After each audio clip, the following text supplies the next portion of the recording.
Hi, everybody. I think I'm on now. How are you guys doing this evening? Let's see here. Perfect. I think I'm on. Hey, everybody. My name's Kyle Jetsel, and I am the self-proclaimed Driven Autism Dad. I've even got it on my t-shirt here. It looks like it's backwards, but you guys get the idea, right? So I just want to start by saying I'm looking forward to your questions and comments. We're live right now on Facebook. You guys probably don't know this. YouTube, Twitter, and Twitch. If you do have questions for me, please put those questions in. And just so you'll know, next week, this will be available as a free download wherever you get your podcasts. Like I said, my name is Kyle Jets. I think what I'll do probably is just introduce myself a little bit and kind of talk about who I am and maybe why you should even care, right? So my name's Kyle Jetsel. I'm the Driven Autism Dad. I am the father of 6 kids. My 2 oldest sons are typical boys. I have 2 middle sons. I have one son that's my number 3 son is more severe. And then I have 15-year-old twins. My 2 oldest sons are married now, living out. Hey, everybody, I think I'm back. I think I'm back. It looks like I'm on all the different feeds, so that looks good. So let me just get back into I am back. Okay, I've just gotten word I am back. So sorry about that. Wouldn't you know it? I would be the one that this happens to. Interestingly enough, one of my sons, my son who's more severe, likes to watch movies late at night. Right here, I'm in Boise, Idaho, and it is now 12:06 a.m. And things started happening on my computer, and I realized pretty quickly that the internet was having problems because my son, my more severe son, screamed out loud in his room. And that means he was probably streaming something on TV and it shut down on him and it frustrated him. So he came down, running down. I heard him coming down the stairs and I had to manage that situation real quickly. So just like many of you that are raising kids on the autism spectrum, there are moments where we have to jump right into action and where we have to take care of things like real time. And just so happens that while I'm on this podcast, that's exactly what happened, right? We had a little issue with the internet. It flickered and it frustrated my son. So he had to express that. Luckily, we were able to get him calmed back down pretty quickly and he's back up there. I think he's okay now, watching the movie he was watching. I don't know what it is, probably a superhero movie. But I will get back to it now. So let me tell you a little bit about my family. Like I said, I'm the father of 6. I have 2 sons on the autism spectrum. They're right in the middle of my family. My 2 oldest sons are married and live away now. And I have 15-year-old twins. So that's an interesting story in itself because when my first 2 sons were born, my wife, she's always wanted a girl. And so we had another baby and it was a boy. And we had another baby, it was a boy. So we had 4 sons and still no little girl. And at that point, my wife said to me, maybe we were just meant to have boys, right? And so we stopped even thinking about kids for 6 years. And in year 6, my wife came up to me one evening and she said, you know what? I think we should try one more time for a girl. And so we talked about it. We decided that was a good idea. A couple of months later, she was pregnant and it turns out it was twins. Now you can imagine my fear when I thought we'd have 2 more boys, right? And I'll never forget when they did the sonogram. We found out one was a girl. We were so thrilled, both of us. So we do have our little girl. She's the youngest of all of them, 5 sons, 1 daughter. And as you can imagine, she can take care of herself pretty well. She's not only spoiled and very feminine, but she's also pretty tough. She's one of those little girls, right? So anyway, I'll jump right back into, when my wife and I were raising our first 2 sons, it was very important for us. We talked a lot about this, about, being very studious as parents, right? We read a lot of books and we had developed some strategies and some tactics that we thought were working well. And our two typical boys were just like any other typical boys, right? Full of energy. And they were boys, right? And we seemed to be doing pretty well. We kind of had some things in order and our lives were kind of moving in a certain direction. And we could see the trajectory was really kind of what we wanted the trajectory of our family to be. And then our number 3 son came along. His name is Eric. And things started to change dramatically. he started to miss different, um, I don't know the word, marks that he was supposed to hit as a little boy, and um, started getting behind and really didn't talk at all. And we kind of started getting concerned. But then as he turned 3 and 4 and the behavior started to ramp up, my wife and I kind of thought we'd lost all ability to parent. Our first two sons, we were having pretty good success. They were pretty well behaved. I mean, they were energetic boys, which we expected that, but we seemed to have things going pretty well. Then Eric came along, and it seemed like we had no answers for the outbursts and the behaviors. And, he wasn't talking. And so at about 4 years old, we finally had somebody come to us and say, have you ever considered having him tested for autism? And we were kind of surprised by this because he's 23 now. So this was almost 20 years ago. And back then, the landscape was different, right? The only thing we knew of autism that long ago was, at least my wife and I, was autism was a child sitting in a wheelchair stimming. That's really all we knew. We didn't know there was a spectrum. It was all new to us. Hey, I'm getting some questions here. Perfect. I'll jump into those. And so we thought we'd lost all ability to parent. And I remember when they said autism, I thought, you know what, we got to do something, right? Because we're losing our abilities to do anything. And we started to become more isolated because of the outbursts and the meltdowns and all the things that we didn't know what was going on. So we finally had him diagnosed on the autism spectrum. And I remember that my wife and I, there was a sense of relief for us initially, right? Because we thought, well, now finally we know what's going on and we can get him the help he needs, right? And we can get back to our typical family, right? We can learn how to manage this in a way that allows him to thrive ultimately. And I remember as we stepped into the world of autism, we did everything the experts told us to do. The doctors and the experts, there was, I won't go into all of it, but anything you can do, therapies and ABAs and anything you can do, we did. I mean, I remember at one point, one of the doctors said that we could box up some of his poop and send it over to France to be diagnosed. We even did that. So we were kind of desperate to figure things out. And even though we were doing that and spending and trying everything, we were still struggling at home. And we were struggling with the behaviors, with the meltdowns, with the overstimulation. And it was really, really stressful. And we kind of found ourselves, I would call it, on an autism roller coaster. And I'm sure many of you have experienced this before, right? So I'll never forget, my wife took a day trip with some friends, and Eric was left with me for the whole day. And so I made it a goal to get him to say, I love you to his mom. That was my goal. I had about 9 hours, and I thought, I'm just going to work with this little sucker all day long. And when his mom gets home, he's going to say, I love you. And he had never really said anything like that. He barely spoke any words at all. Most of his communication was nonverbal, and he was diagnosed that way. And so when she got home that day, and I prompted him, and I'll never forget when he said, I love you to her. I mean, she cried and I cried, and we were so excited, so happy. And it was such a great event for us. The love was so overwhelming for him and for that situation. Well, less than a week later, he, in a fit of rage, he found some knives in the kitchen and made a run at my wife and I.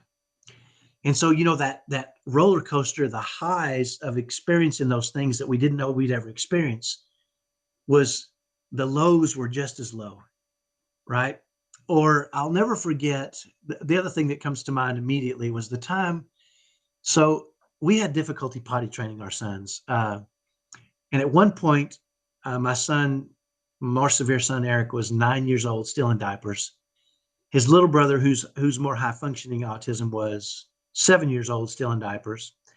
And at that point, we now had our twins, our two little baby twins, newborns, in diapers. And we had diapers everywhere. it was so frustrating because we tried everything. I have 4 books on potty training. I had tried every strategy in the book, and we just couldn't get him potty trained. And I'll never forget the day we finally got him potty trained. And I looked at my wife and she looked at me and we just burst into tears because we finally did it, right? We had been working so hard at this. And it was just the happiness and the joy was overwhelming. And then within less than a week later, and he melted down really bad and got angry and um, started tearing up his room, breaking things, and ended up smashing his head through a plate glass window. And I remember sitting in the hospital, holding him tight, right? Imagine this, a 9-year-old. You know how strong they are, by the way, because they were stitching up his head because he had smashed his head through a plate glass window. And just thinking to myself, the highs are high, right? The good times are good, but these lows are super low and they're so frequent that the daily meltdowns and those kind of things were just putting us under tremendous stress. And it was creating a world where my wife and I were kind of combating each other. We were, she had one. Initially, we were on the same page, but when Eric came along, it was so hard, right? He was so defiant, so different. It was almost like we were asked to take a test. Raising him was like taking a test that we didn't know we had to take, and it was for a class that didn't exist, right? And so we were lost. We didn't know what to do, and and it was kind of creating some friction between my wife and I. My 2 oldest typical sons would hide. When he had meltdowns, they would just disappear and hide and lock their door to get away from it. And so we were really on this autism roller coaster. And I remember thinking at one point, you know what? The highs are high, but the lows are so low. It's almost like, you have a level ground here that you're working with. And every time we'd have a high, we'd go above level. But every time we'd have a low, we'd stay so low. It was like we were digging this ditch that kept getting deeper and deeper because it was so much stress. And, about that time, I remember finding an article that said that raising a child on the autism spectrum, the stress can be compared to that of a combat soldier, the PTSD. And we were feeling that, and I know as we looked around and started connecting with other families, and this is back before Facebook and before a lot of the social media, there was the internet, and online it was typically forums that you could join, autism forums. So that's how long ago it was. We started getting on these autism forums, and we started to discover many, many families were just like us, right? They were living under tremendous stress, and it was causing problems in their families as well. But I'll never forget the day that really it all changed for me. And I decided to become the Driven Autism Dad. And that's where I'm getting with this story. It was a Saturday morning. It was probably about 6:30 a.m. And we were awakened that morning by this blood-curdling scream from Eric. And you know the kind of scream I'm talking about when you're watching a horror flick, and that scream that you hear, that's the kind of scream that woke us up at 6:30. And Eric went into this tremendous meltdown. And we really didn't know what was going on. Typically meltdowns can last anywhere from 5 minutes to 90 minutes at the most. This one was a 4-hour meltdown, and every time we thought we were getting him calmed back down, he would ramp back up. And so we found ourselves in the middle of it. It felt like a hurricane was hitting the house at the same time there was an earthquake, while it was being flooded. Eric, that is the kind of scream I'm talking about. I think we all know that scream, right? We didn't know if it was a missing puzzle piece or, a missing Lego piece, or he was in pain, or really what it was. But no matter what we tried to do, we couldn't really get him calmed back down. And so my 2 older sons at this point had locked themselves in their room to avoid any damage. My wife and I were trying our best.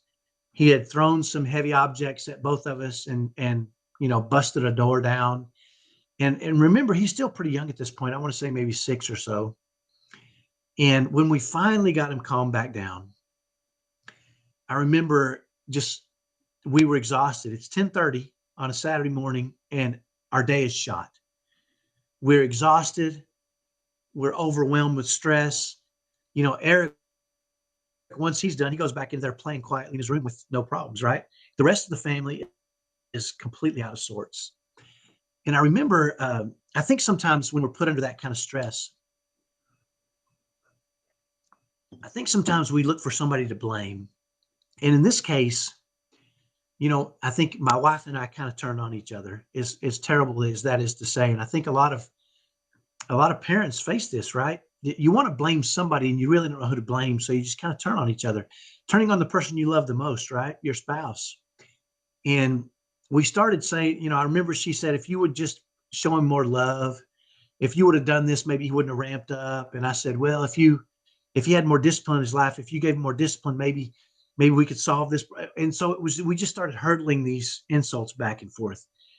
And typically, that would be short-lived. I mean, we would have these arguments over the situation and how to handle it. But typically, we would kind of get through that pretty quickly and try to resolve it together and get back to normal. But this time it wasn't happening. And we were at each other's throats. And I remember thinking this isn't going to end well. She's not backing down. I'm not backing down. And so I grabbed my keys and I put them in my pocket.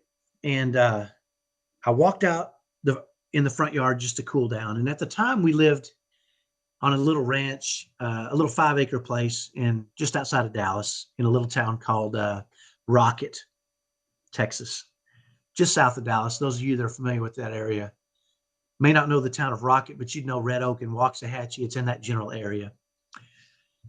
And I walked out on the front porch and I saw my car there and I thought, you know what? This isn't what I signed up for. This is not the way I saw my life going and my family growing. And I can't take this anymore. And for a moment, I looked at that car and I thought, I'm going to get in that car and I'm leaving and I'm not coming back. I got to start somewhere else. This isn't working. And right about that time, I remember a memory of a lesson my dad had taught me when I was about 11 or 12 years old popped into my head. And the memory I had pop into my head was when I was about 11 or 12, I was playing baseball in a little league team and I was playing shortstop and there was 2 outs in the last inning. So we just needed to get 1 out and the game would be over and we would win. We were ahead in the score. Well, the guy hit the ball to me. All I had to do was make the play and get him out and we win. But I didn't. I fumbled the ball. I made an error. And that kid got on base. And then the next kid got a hit. And the next kid got a hit. And then they started to rally. And they ended up scoring more runs. And they ended up winning the game.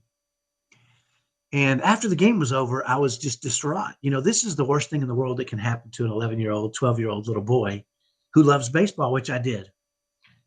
So I went over to my dad. And I was almost apologetically, because it was my fault. We lost because of me. And I said to him, you know what, Dad? I wish the ball hadn't been hit to me, because then maybe we could have won. And I'll never forget what my dad said in that exact moment. My dad said, you know what, Kyle? That's not the way we do things. He said, you don't ever want to leave your success or failure in anybody else's hands. You want to be the reason for success or failure. He says, you're not going to succeed every time, but you always want to work hard so that you can succeed at whatever you're doing. But don't ever go down without the biggest fight you can give. He said, in baseball, you want to prepare yourself so you're ready for every ball, every game to be hit to you.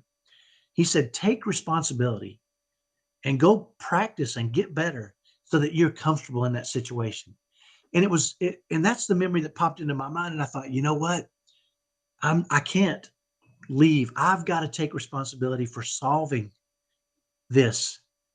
And I'm not leaving and I'm not going down without the biggest fight I can have. And so in that moment, I thought to myself, but I don't know what to do, right? We've done everything and more that the experts and the therapists had asked us to do, we had done. And we were still struggling with what I called at home autism challenges, right? We'd send him to these therapies and he would get a lot of help and they would do great work with them. The ABAs and the therapies and all these people were working hard and we could see him having success in the areas that they were helping him in. But we were still at home. It was still stressful and overwhelming and, frequent overwhelming meltdowns. And, we struggled through rage and violence and biting and kicking and screaming and breaking or not iPads, but TVs back then. Just a lot of those things that happen in severe autism, through a lack of communication or getting overstimulated very frequently. And so, I was thinking, what can I do though? I've tried everything. And so that I decided at that moment, I thought, you know what, I'm gonna do something else my dad taught me to do. And that's when you don't know what to do, just pray, right? And I don't know if you're religious or not, or it's something that you're interested in, but there seems to be some sort of divinity that's always willing to help us no matter what, if we're religious or not. And so I went we had a big giant pecan tree in our front yard. And so I just went under this pecan tree and just fell to my knees and just started praying to God, what do I do? Right? I've tried everything. We're still struggling in our home. The stress is overwhelming. My wife and I aren't getting along. Our relationship is at a breaking point. My two oldest typical sons are struggling because they're living in this chaotic situation that, that's our world. And I remember thinking to myself and feeling like the answer was pretty clear. And the answer was, don't leave. You can figure this out, right? Make it your purpose to figure this out. Make it your purpose. Become a driven autism dad, right?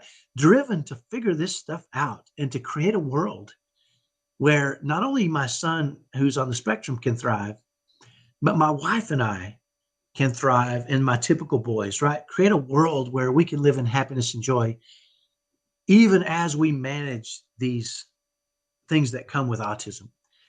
And I also remember feeling this, and I don't tell a lot of people this, but I'm just going to share it, is I remember feeling like God told me, the problem is not your wife, and the problem is not your typical kids, and it's not your sons on the spectrum.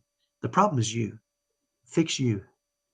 And I thought, golly, God, you don't understand. I mean, I'm a victim here, right? I didn't ask for this, right? There's all these things happening that we just don't know how to manage. But I took that to heart and I thought, you know what? That's the good news is I remember when I was a kid one time, I got into an argument with one of my brothers and I complained to my mom about it. And I said, well, he's doing this and he's doing that. And she said, you know what? The only person you can change is you. You can't change anybody else but you. And I thought, if me's the only person I can change, that's good because I can change me, right? And so that is when I decided to become the Driven Autism Dad. I was driven to figure out how to become the man I needed to be so that I could lead my family and create a world where my wife could be happy and thrive and manage the situation better, and I could manage the situation better. How my typical boys could be happy and feel loved and respected and encouraged in our home and not just hide from the chaos, and how I could lower stress for my son who's on the spectrum. And I recalled at one point seeing something that said something like, when our kids don't need us to join in their chaos, right? We need to stand above the chaos and calm things for them. And so I made it my purpose. That became my purpose, is to become a driven autism dad and become driven to figure this stuff out, And so that's kind of where we came from. And that was kind of the day it all changed for me because I started really taking responsibility. I think prior to that, I had been passing off our family's happiness to the experts and to the therapists, thinking that they would solve our at-home problems. And, so that was kind of the first thing I did is I kind of started going to these different places and saying, hey, what is your objective here with my son? I'm sending him to you. He seems to be getting better in these certain areas, but we're still having struggles at home. Right. And, it became very clear to me that they had very specific, clear objectives. For some reason, I had mistaken it that they were going to solve my at-home problems, right? And very clearly, I came to understand that's not what they do, right? They help all these therapies and um, and experts were there to help him in different areas of his life, and a lot of that was communication. Uh, but still, it was up to us to lower stress in our own home and to learn how to manage those different situations. So um, that was the day it all changed for me, and I kind of went on this quest. And I remember I walked back into the house after being under that pecan tree, and I think my wife was still mad at me at the time. And you'll have to.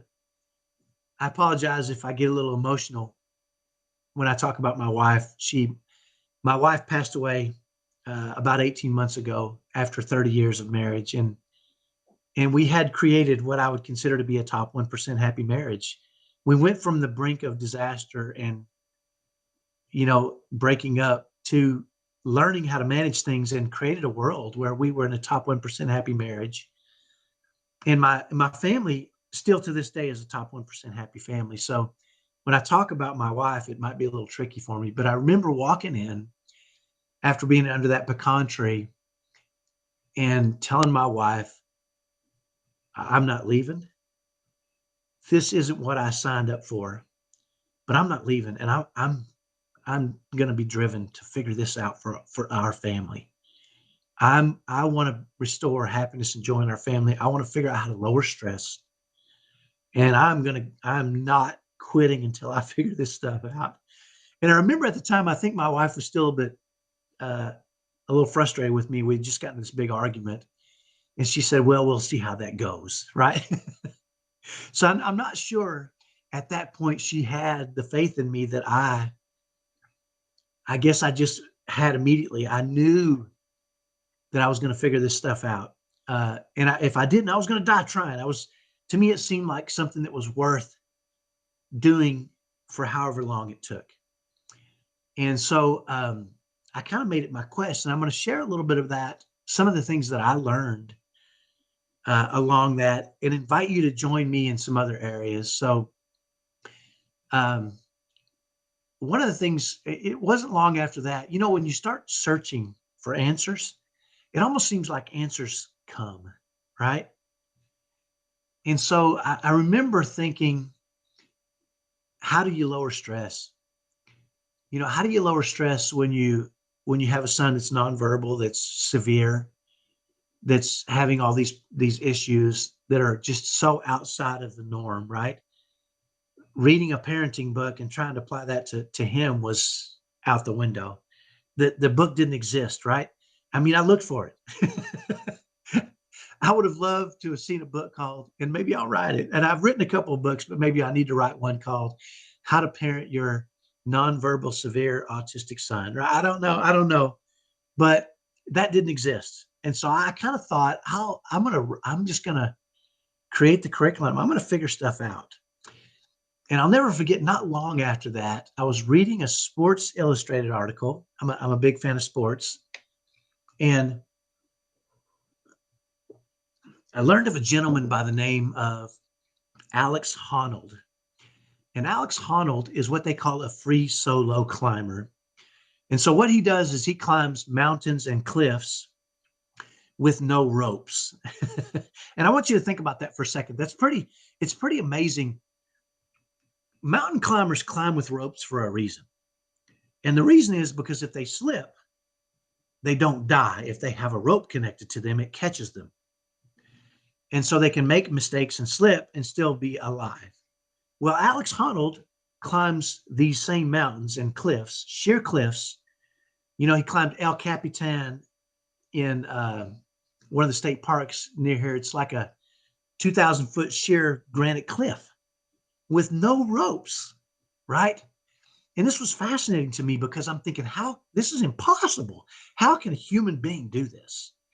And so I started reading about his story, and he talked about how he had a pattern that he thinks helped him to stay alive. And by stay alive, I mean stay alive, right? Because think about that. If he makes one mistake, he's climbing a 3,000 foot cliff. If he makes one mistake, he dies. That's it. It's over. And so he said he wasn't the strongest guy in the world. And he said he wasn't the greatest technician climber. He said, but there was three things he did very specifically that he thought thought helped him to maintain and continue to climb without slipping and dying, right? Without making mistakes. And he said the first thing that he decided to do was get trained. Okay. So number one is get trained. Alex Honnold says you got to get trained and you got to be able to make every move in the book, right? And this is fascinating to me. And we need to be trained on the right stuff, right? And he says the second thing is he says you got to make one good decision at a time. And I want you to think about that because if you look up at the side of a mountain, he probably has to make 5,000 decisions, right, to climb this cliff. But he doesn't think about all 5,000. He thinks about one, the next one, right? He doesn't look up and see a ledge 100 feet above him and say, how am I going to get to that ledge? What he does is he says, what's my next move? Just my next move. And he only focuses on that one thing and then stacks, right? He focuses on one move, make sure that's perfect. Then he focuses on the next move and make sure that's perfect. And then the next one and make sure that's perfect. And then the third thing he does, so first thing is he gets trained. Number two is to make one good decision at a time. And then number three is don't freak out. He said there have been times where he has put his hand into a crack in the mountain and twisted it to lock himself in. I don't know much about mountain climbing, but the little bit I do know is they're able to climb these cliffs because they can lock themselves into spots. And they always have 3 points of their body against the wall at all times. There's different things they do. And I just learned this from watching his movie. It's called Free Solo. And he said there have been times where he's put his hand into a crack in the mountain and twisted in, and there's been dew there from the previous night, like ice melting, and his hand has slipped. And he says, but he doesn't freak out, right? And he says that's the key. I don't freak out. Or he says on multiple occasions he's put his hand into a crack and spiders have bitten him or animals have bitten his fingers, and he doesn't freak out, right? And so his 3 steps are very clear, right? Get trained, number one. Number two, make one good decision. And number three, don't freak out. And he said, these were his words, you can do a lot of really hard things if you follow those 3 steps. And I thought, wow, that's interesting. Now, like I know something really hard, right? Raising a severe son on the autism spectrum who has behavioral problems, who melts down, who has gets overstimulated very easily, has unlimited energy, let me see some of the other things he did. There was no self-regulation. There was no line he wouldn't cross, right? All of us seem to have this line we don't cross because it's dangerous. He would cross lines like they weren't even there. There was nothing he wouldn't try. He had no fear. And so it was really difficult. And I thought, I wonder if that's the formula. Get trained, make one good decision at a time, and don't freak out, right? So I thought the first step is to get trained, so I started looking for training. And there's tons of parenting books out there. And I thought, you know what? This is a unique situation. Probably what I should do is start with good, solid foundational principles for raising kids, and then manipulate those a little bit, right, to meet the needs of our family. So I came up with a formula, and it's a framework that I started using to create strategies for our family that helped us to start to turn the tide. And I'll share one of those with you in a minute after I share this framework. But I want to share this framework with you because I've got it on a piece of paper right here next to me, but I want to share it with you And it follows that pattern of get trained, make one good decision, and don't freak out. And the pattern goes like this, right? So step one is to identify the challenge in writing, right? So one of the issues we were having with him was his meltdowns were very frequent. They were loud. Uh, I mean, let's be honest. Sometimes in public, they were flat out embarrassing. Uh, People would stare. There was a lot of stuff going on. We got to where we wouldn't go places. We wouldn't take him to the park because he might run into the street across from the park. He would just take off running, or he might melt down because there's too many people around him, or maybe a swing wouldn't work the way he wanted to, and he would go into a fit of rage, right? So we quit going to the park, or we'd go to the movies, and maybe the movie was too loud, and he would get overwhelmed and melt down. We quit going to the movies. We'd go to a friend's house, and he would, smash a piece of their furniture or something because he had no line he wouldn't cross. And so we quit getting invited to these families' houses, and we found ourselves becoming more and more isolated, afraid to take him anywhere. Go to the grocery store was out of the question. I mean, if you take him to the grocery store, he's going to find something he wants, and if he doesn't get it, he's going to scream bloody murder, right? And this is where we were at this moment, and this was causing us. This was a challenge, right? And we thought, so we wanted to identify the challenge and what was happening, and really write out all the different things that were challenging about his meltdowns. So the next step is in my formula, and I've got it right here. I'll show it to you. You're not going to be able to read it, but maybe it'll help you see it a little clearly. I think some people are more visual. So I would write out the challenge over in the slot right here. Just write out all the things that caused it. Over here, I would write out the ideal solution. Okay. And I would dream about how we would handle it better, right? My son had meltdowns, and I didn't know if they would ever stop. It was part of his makeup at that moment. And so my strategy wasn't to stop him from it. My strategy was to handle it in a way that would lower his stress, lower our stress, and allow us to get back to, typical family things that we want to do, going to the movies, going to the park, going to the taking them to the grocery store, right? And so I would write out the ideal solution, that we could go to friends' houses, we could go to the park, we could do all these things. And then the next step was to write out a strategy or name a strategy. And I decided to name this strategy Winning Every Meltdown, because I knew I couldn't change him, but I could change me, right? And I wanted to change me, and I wanted to manage it so well that I could lower his stress, lower the family stress. And so I called it Winning Every Meltdown is what I called the strategy. And then I wrote out my tactics and the steps that I would take to do this, to win the meltdown. And so right now I'm going to share that with you, and you're going to like this. And if you've got a piece of paper and a pencil and you want to take notes, now's the time, right? So I'm going to share with you my strategy called Winning Every Meltdown. And I created an acronym for this, and the acronym is APWEC. I'm sorry I know I have a Texan accent. I grew up in Dallas, and I have what I call a ghetto Texas accent. I kind of grew up in inner city Dallas. So I'm going to try to be clear when I say that. APWEC. It sounds like Aflac. The duck that quacks, the Aflac duck? Well, this is an easy way to remember it. Aflac, APWEC. So the A stands for assume. And and assume there will be meltdowns, right?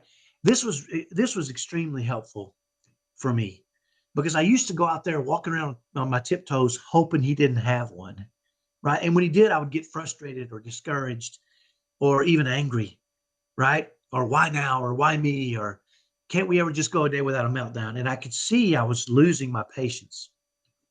So the first one was to assume he would have a meltdown. Don't be surprised, but sometimes I'm surprised at parents. They seem so surprised when their kids have meltdowns. They do. That's what happens, right? So let's change our approach to that and assume they will have meltdowns. So that's the first step.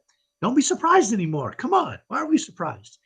So the APWEC, the P in APWEC is prepare yourself. when they do have a meltdown, whether it's behavioral because they don't get their way or whether it's overstimulation, it doesn't matter. This formula will still work. The P stands for prepare yourself. And what I mean by that is prepare yourself mentally, right? Go into it saying, I can handle this, right? And I'm going to handle it well. And I'm going to help my son or my daughter lower their stress. My goal is to go in there with the right attitude mentally and say, I can handle this. I'm going to do a great job. And then prepare yourself physically, right? I don't know if you've ever approached something hard or something you were good at. You stand up straight and tall, right? And you focus in on what you need to do, and your body language is good, right? So the P, assume will be meltdowns. P is to prepare yourself mentally and physically to win. And that's the W in APWEC. And let me tell you how you win every meltdown. You win with patience and kindness and love, right? By helping them to lower stress, right? When your kids have meltdowns, whether it's behavioral or whether it's overstimulation or whatever it is, they don't need you joining in the chaos. He didn't need me frustrated or angry or discouraged, right? All I was doing was adding to the fire. And it was, frankly, it was exhausting, right? But when I made a decision to win the meltdown through kindness, right, and love and support, it changed the way I approached it, right? And I decided no matter how long this takes, and that's the E in APWEC, is endure and have energy, okay?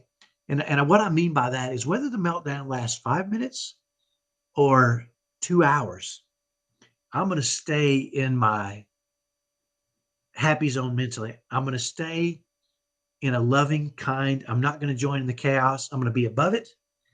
And I'm going to win through kindness and love and patience and support. Um, and what that does is it doesn't require as much of your energy. If you're frustrated or discouraged or angry and you start yelling, it requires a tremendous amount of energy, and you lose that energy in that encounter and you escalate it and make it worse, right?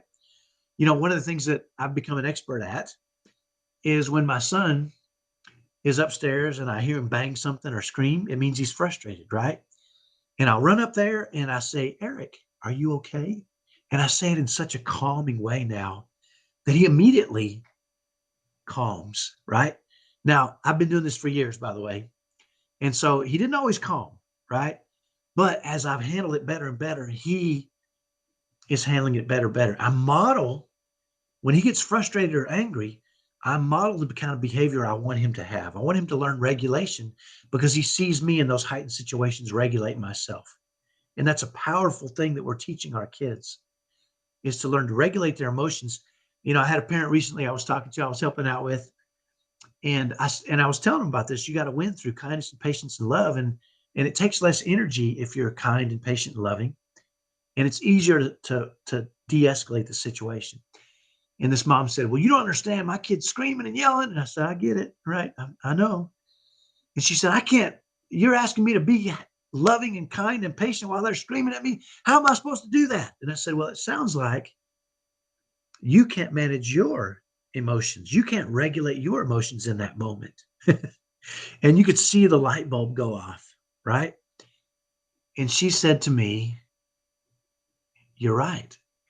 And I said, how can you teach your son to manage himself and regulate his emotions when you can't do it?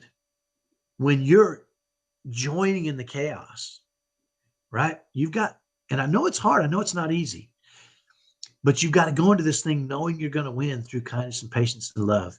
And it's going to give you that energy. You're not going to be fighting and frustration and discouragement and anger. And it all takes so much energy. But when you stand back and you say, I'm going to help you through this, bud, we'll figure this out, right? Even if they've got their fist balled up and, hey, it's okay. You know, I'm here for you. We're going to figure this out, right? And it really does work. And I would challenge you to try this and watch how you are able to stay above it, right? So now that we got the APWE for energy and endure, the C is to celebrate, okay? When you do what's right, when your son or daughter has difficulties and you apply this APWAC, assume they will have difficulties, prepare yourself mentally and physically, win through kindness and love and patience, endure and have energy and get that energy. Don't waste that energy on anger or frustration or discouragement. You should celebrate and you'll feel great about what you're doing, right? For me, when I walk out of the room and I've handled it and he's calmed back down and he's doing great and I've hugged him. He doesn't hug me back. He doesn't care for me right now. But I walk out of that room and I give it, yes, yes, I know, right? I did the right thing. I feel great as a parent. I feel like I am the driven autism dad. I feel like I'm doing what's right for my son and I'm modeling the behavior that I want from him. And over time, over a period of time, they start to pick up on this stuff, right? When we change our patterns, they start to change their patterns. They start to see us modeling the kind of behavior we want. Now, I'll share a couple stories about how this app has changed our life dramatically. I'll never forget. Initially, I didn't share this strategy was unique to me. And I remember one Saturday morning, we were all going to go to the park, and Eric had a meltdown upstairs, and I said, I got this, and I ran up there, and it was 15 or 20 minutes. I just kind of stayed with him and got him calmed back down. I came back down, and I said, all right, we're ready to go. Let's go. And I was happy. And she said, you know what, Kyle, that's not healthy. I said, what do you mean it's not healthy? She said, I can tell you're suppressing your anger. I said, no, I'm not. I'm not angry. And she said, aren't you exhausted? I said, no. She said, you just went up there and had a meltdown. It's been about 20 minutes. I'm like, yeah, it's okay. I got a system. And she said, what is it? And at that moment, I said, let me tell you about AppWhack, right? And she was like, wow, you're really not angry. I said, no, I'm not angry. I feel like the greatest dad in the world. I just helped my son through a difficult moment. And now we can go, right? Well, the interesting thing is we go to the park and he had a situation at the park. And I ran over there and I AppWhacked him, right? AppWhack. I said, I got this, Shelly. I ran over there. I assumed he was going to have a difficult situation. I prepared myself mentally and physically. I won through kindness and patience and love. I had energy and I endured that. And then I celebrated and I came back over to her and she was talking to a couple of other parents and she was telling them about what was happening. She was saying, you know what? My son is on the autism spectrum. He's having some difficulties. My husband's over there managing it so he can get back to normal. And it was what I called autism awareness, right? She had a chance to explain to people kind of his situation, kind of how we have to manage it and what we did. And it was so exciting. That's autism awareness, right? When you're out there doing those things and you get to share your lives in a way that is not scary and they don't stare, right? Although some people are staring. I didn't care. I don't care about them. I care about my son, right? Aflac like the insurance. Yeah, that's what it sounds like, but it's Apwec, APWEC. And it changed our lives, right? We got to where we started Apwecking him all the time, right? We go to the grocery store, and if he had difficulties, we'd Apwec him, right? We go to the park, we go to friends' houses, and we get to share with him what was going on. And we even share up front, hey, our son is on the autism spectrum. He's more severe. Sometimes he has difficulties. If he does, we'll go right to work and we'll manage that. And it lowered my stress because I wasn't fighting and angry and discouraged and frustrated, right? I was happy. I was feeling like the greatest parent in the world. And my wife started doing it. I'll never forget one day, my wife decided to take the kids to the movies without me, which was risky. Remember, we got 6 of them. At the time, I think we only had 4, though. He was a little younger. And she told me she's going to take him to the movies. I get home and she had the biggest grin, my wife, on her face. And she said, you'll never believe what happened. I said, did he have a difficulty at the movie? She said, yeah, he did. And she was laughing about it. I said, what happened? She said, well, during the previews, there was a lot of flashing lights and he got overstimulated. He started screaming and he ran out of the theater. She said, so I chased him out into the hall and I sat down next to him and I Apwec'd him. I said, you did what? She said, yeah, I assumed he was going to have difficulties. I prepared myself mentally and physically.